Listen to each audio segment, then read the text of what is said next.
Albertans have until Friday to let the Alberta Energy Regulator know what they think should be included in the environmental assessment of the Grassy Mountain coal mine.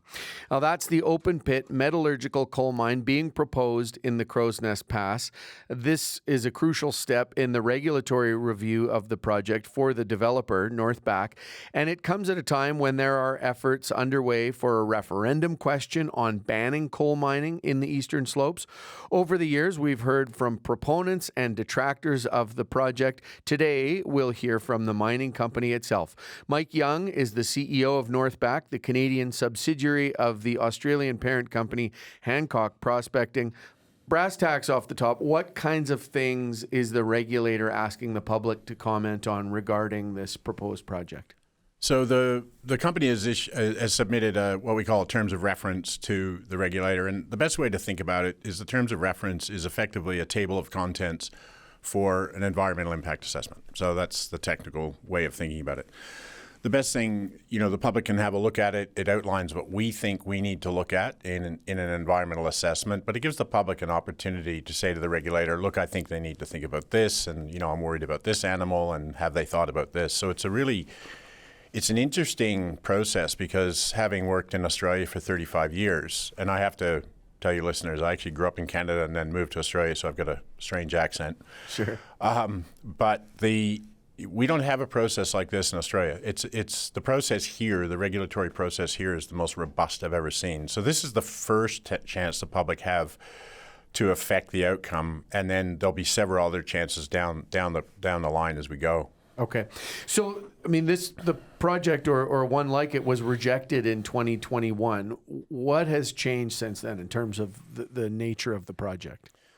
Yeah, so what happened after June 21's refusal of the application at the time is the company had a look at, can we address the issues that came up in that process, and since that time we've done we've conducted what we call the listening tour in southern Alberta and all the way up to Calgary, just listening to people's concerns. There's obviously been a lot online, and we took all of that and we looked at the old plan and we said, can we revise this and address the issues? And we decided that we could, and so we've spent a lot of time in the last several years redesigning the mine plan, which affects all of the, environmental impacts.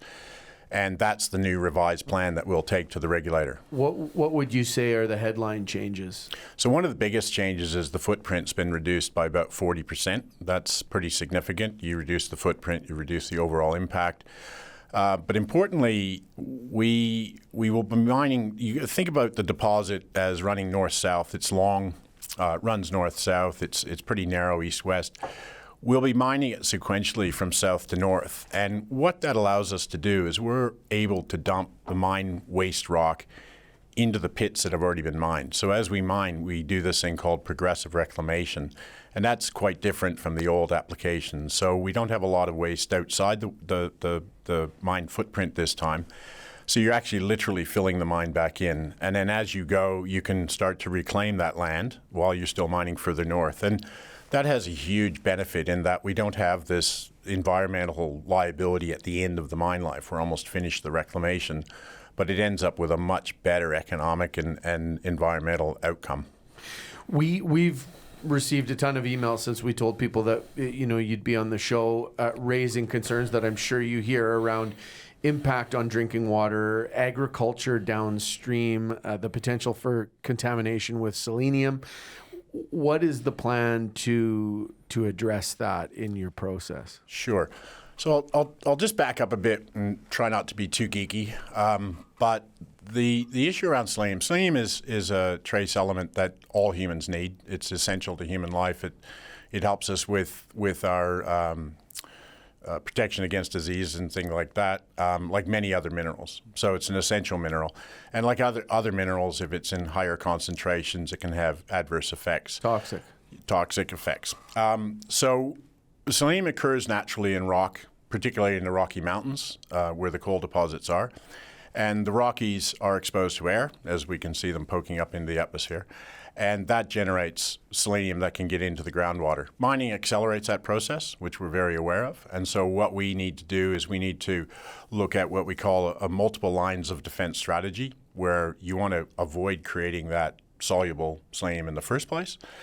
We call that source control. And then what you do is you collect the water that comes into contact with the mine, and then you store it, you test it, and then if necessary, treat it before you're releasing it. So that is a very big difference between the last application, this multiple lines of defense technology that we're using, and we will have an active treatment plant on site from day one. And so those are key differences from the old application. A 2019 study on the previous proposal for the site was very critical of the plan that you had then to handle selenium. Retired U.S. government scientist found that leaching of selenium is a, quote, undisputed fact of open pit mountaintop coal mining, end quote, and that, and I'm quoting again here, effective treatment does not exist. This came up again in a number of the emails. Do you accept those findings? Well, I haven't read the actual report you're referring to. I'm not exactly sure which report it is, but I don't accept them because there is treatment technologies available, and we do see it. We belong to a group called the Selenium Working Group of the North American Metal Council. We go to the meetings and we see the new science, and you can see treatment technologies are working even in the Elk Valley, which a lot of people point out. You know, the Elk Valley is an area of historic mining. It's been open pit mined for over 50 years, and this is one of the key areas where selenium became an issue. EVR is managing selenium very well with new technologies. We're adopting some of those technologies. We're adopting other technologies. But the key thing is to have these multiple lines of defense to reduce the amount of selenium you need to treat in the first place. And a lot has happened since 2019 and 2018 in terms of selenium management. There's some very good new science that's out, and we actually tap into that new science. There's a petition underway being led by Cor Blunt, who's well known for his life as a country music star. He's also, multi-generational rancher in, downstream, you'd say, and trying to get coal mining banned on the eastern slopes. What do you make of that effort? Does that affect your plans? So I actually truly believe it's wonderful that he can actually do that. You look around the world today and you look at what's happening around the world, and you look at our province and how he's even able to do that. I think it's great that he can do that. He's actually from Tabor, which is a good potato growing region downstream. So again, it comes back to managing selenium, managing water quality, managing water quantity, and we believe the revised application addresses those concerns. And so as we go through the regulatory process, we'll submit an application later this year, and that will lay everything out as to how we're going to manage it, and that'll give the public a really good opportunity to drill down into what we think is very good science and to contest it.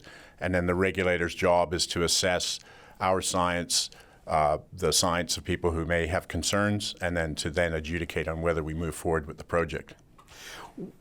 Why is the push happening now?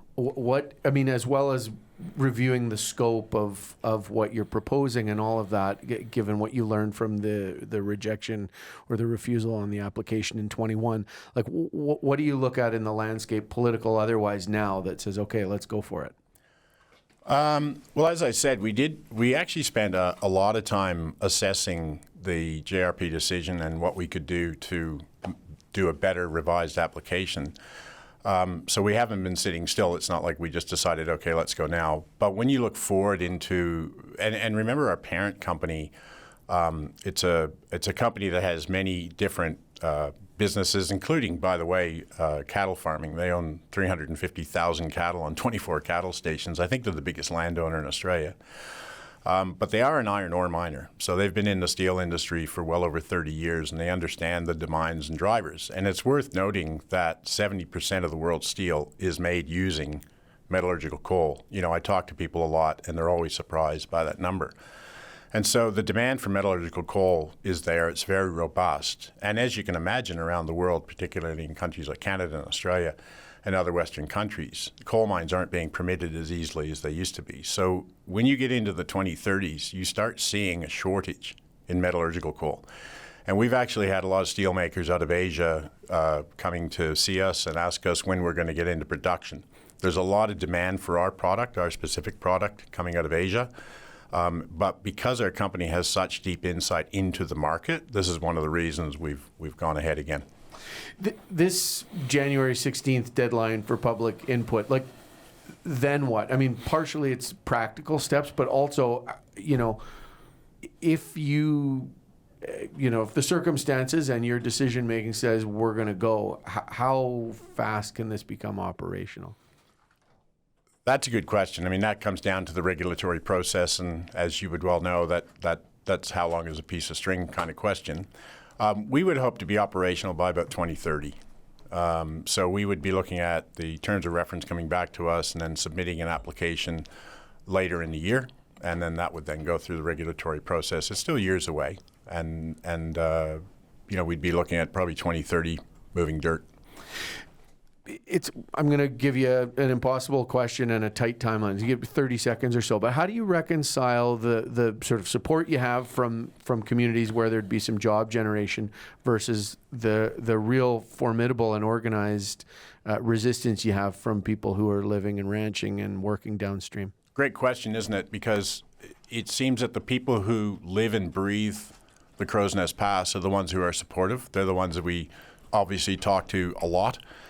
They understand what we're going to do to protect the environment, and it seems that the people who live further away and don't have the information that they have are the ones who are opposed. So what I would do is invite those people to come to the mine, do a site tour, and always come to the open houses where I'm presenting.